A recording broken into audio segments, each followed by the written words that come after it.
Welcome back to the Joust About Careers podcast, where you can learn about careers from the people who are actually doing the work every day. I'm your host, Brian Brott, and this week's highlights feature Callie Spears, a 2016 Van Buren graduate who is a design strategist and UX UI designer with Link in Oregon. The highlights focus on how a typical day looks for Callie, how co-ops impacted her career journey, the differences among in-person, hybrid, and remote work, and much more. If you want to learn more about Callie's career journey, you can always watch or listen to her full interview. And if you find this podcast useful, please share it with someone else who could benefit from it. Enjoy the highlights, and I'll see you back here next week for a brand new episode.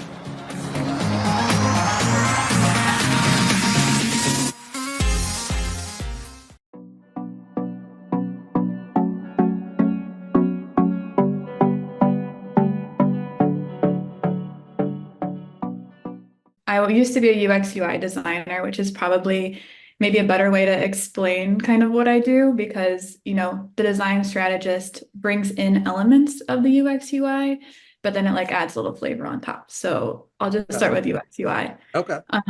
So the UX piece is the user research part of it.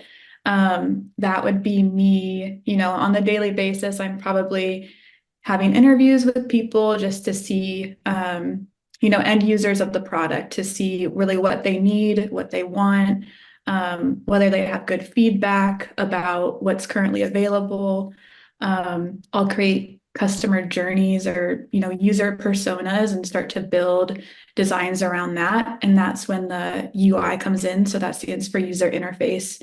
That's effectively mobile apps or websites or platforms. So you're doing the design for those things. But you're really, you can be a UX designer and you can be a UI designer. They don't have to be together.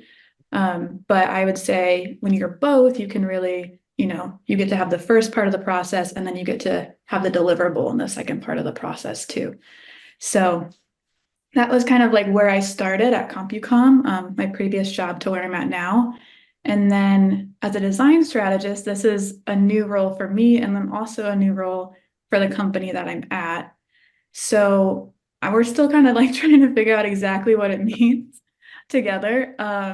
But basically, I think they want me to do more UX research. So really leaning in heavily on the user end.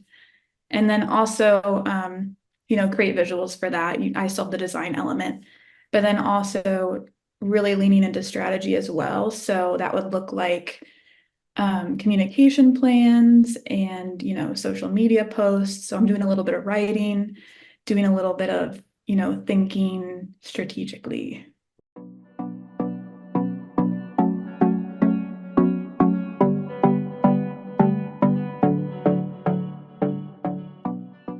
Co-ops were really, really cool. It was full-time, 40 hours a week. You would have a mentor at the company, so you would check in with them a lot. UC sets you up completely with those companies, so they'll help you reach out to them. They'll help you sign a contract. They have a lot of connections. Probably previous people have already co-opted there and now work there, so they can help you out too. So yeah, UC is great in that regard. I think what I learned through co-ops, I did a co-op in all those previous things that I mentioned, and I really didn't know what I wanted to do. So I think co-op really helps you live in that world for a little bit and then decide if that niche or whatever is for you. Mm-hmm. It also helps you, I think, just really figure out what a work environment is like. That was my first time just working on a team or in an office. So it really helps you just understand that context of a company. But it helped me realize that I can do that, I guess. And also that just discovering different places. And at times, I would live with friends. And then other times I would live with people that, I didn't know anybody else in the city. So I really had to learn how to meet people, make friends. That was probably a whole nother learning experience that co-ops bring that you don't really think about in a career context.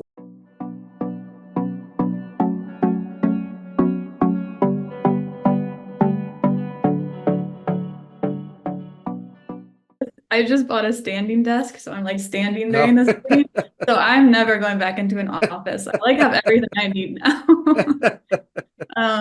But yeah, I mean, obviously pandemic accelerated all of that. I wasn't remote before. I was working in person, which has amazing perks. You know, you're able to make connections easier. You have the camaraderie of people. When you want to collaborate, you can just be like, let's go, you know, to this meeting room and like talk about this really quick. Um, Being remote doesn't have that, but I think that there's effective ways to, you know, still do those things, hop on calls with people or like have group chats, or just using like we use Mural or Figma where you can kind of like be in there at the same time and collaborate with like post-it notes or things like that. Okay. But yeah, being remote has allowed me to really live where I want to live.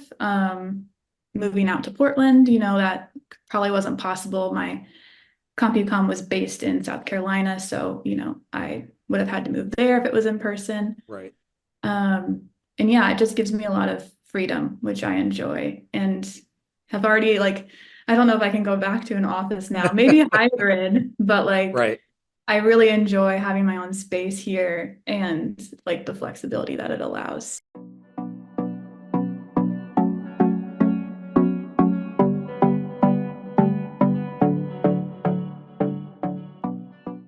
My first job at CompuCom, actually, the person that I guess what's the word, like helped me get into that role, Mhm. or like yeah, helped me get in there, was my old professor. So Okay. I had actually worked with him for a while. I don't even think I interviewed like really for the role. He just was like, I know what you do. I know your work. Like if you are still available and want this job, like it's there for you. So I was like, I mean, especially because coming out of college, I had probably applied to like 50, 60, 70 of jobs already. Like I was just sending stuff out and I really wasn't finding junior positions for me or even mid-level with my co-op experience as well.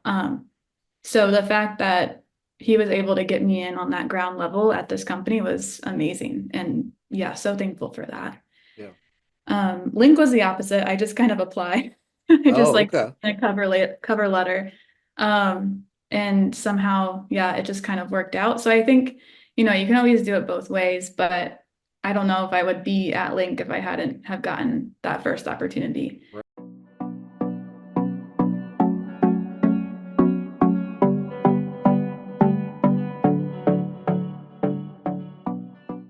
Yeah, I think positive, I was going to say, like, I do enjoy what I do. When you're given the funding and the resources to do it, I mean, it's so fun and you can really do it well. And you get that like acts of service feeling because you are making something better.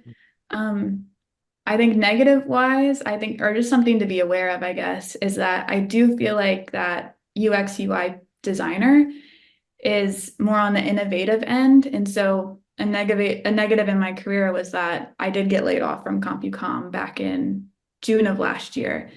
So I think when people or when tech companies are worried about the economy, you know, if you're in the innovative sector, they might not always, you know, they're focused on operations and, you know, making sure that what they have is running really well and maybe not something that they're wanting to do later on. So I have a lot of like colleagues right now or just friends getting laid off in the tech sector, designers.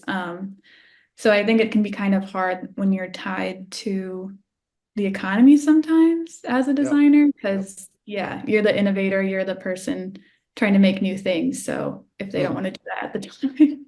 I was trying to think of like tangible advice, but I don't know if I have like tangible advice other than just like be curious about it. If you really like listening to people's experiences or like even hearing them complain about something and you're like, oh, I want to make it better, like this would probably be the thing for you. Um, I would say lean into your experiences as well, because a lot of people will come into UX work through other backgrounds or other career backgrounds. So um, if you have experiences in something else, it doesn't necessarily mean you can't switch over to this and be like a really valuable person on the team, because a lot of times you want to hear different perspectives and have people with different experiences to really round out the research or the whatever you're really doing. So thank you for making the Joust About Careers podcast part of your day. I hope you learned valuable information from this career story. And to be sure you don't miss upcoming episodes, please click subscribe on YouTube or your favorite podcast platform so you'll know when the next episode is released. Thank you for spending a portion of your day with me. And as always, come back next week to learn even more just about careers.